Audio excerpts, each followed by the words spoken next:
За тэгэхээр анх хоёр дарга энэ гадаад харилцааны яамд наад эрен бие усч алдагдаад байна. Оросын холбооны улсууд элчин сайдаар томилогдож суун Монголын асуудлыг шийдэж хариуцж сууна гэдэг бол суралцдаг алба биш ээ. Тэгэхээр адаг гар нэг тэргүүн шадар цолтоол хүн одоо Оросын холбооны улсад суулгамаар байгаа. Тэгэхээр иймэрхүү одоо доголдолтой асуудлыг зохиотор сайдаа ингээд дараагийн удаа оруулж ирээд ах юм. Оросын холбооны улсад эрен битэн хүн байх хэрэгтэй шүү дээ. Хятад Оросын холбооны улс Япон гэдэг. Энэ чинь мэрэгжлийн юм яриад шүү дээ. Одоо даваагийн хувьд бол мэдээж батлан хамгаалах салбартаа мундаг ажилласан туршлагатай юм байгаа шүү дээ. Тэрийг л ярьж шүү дээ. Олон улсын цэрэг дай, батлан хамгаалах ард тал гэл. Гэтэл энэ чинь дипломатиос харилцдаг шүү дээ. Олон улсын хэмжээнд та ямар одоо За хэн хариулах вэ? Зогтбаатар сайд хариулна. Төрийн тусгай албаны цол ирэмбийн талаар. Элчин сайднар дээр бол төрийн өндөр албан тушаал хасч байсан. Гадаад харилцаанд энэ салбарт ажиллаж байсан ийм хүмүүсийг сонгож явуулдаг.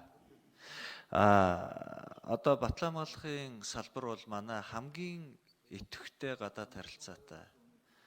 Манай дипломат, Монгол улсын дипломат үйл ажиллагаа гэдэг чинь зөвхөн гадаад яамны хүрээнд биш. Өөр олон салбарууд энэнд ороод явдаг. Манай батлан хамгаалахын яамныхын энхийг сахиулах үйл ажиллагаанд ордог болсноороо манай гадаад дипломат үйл ажиллагааг бол хамгийн бодитойгоор дэмжиж, гадаад харилцаагаа хамгийн амжилттай хөгжүүлж яваа төрийн салбарын нэг байгаамаа. Тэгээд тэр ч үүднээсээ даваа генералын нэрийг төвшүүлж оруулж ирж байгаа.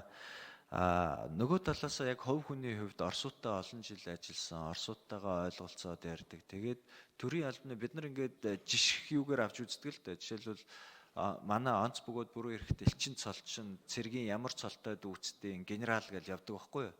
Тэгэхээр энэ хүн чинь генерал гэдэг чинь манай одоо тусгай албаныхаа хүрээнд дүүцлэрээ аваад зүйл өөрийнхөө салбарт аль хэдийн элчин сайдынхаа бас одоо зиндаанд хүртсэн ийм хүн байж байгаа юм. Тийм учраас бид нар энэ асуудлыг оруулж ирж байгаа.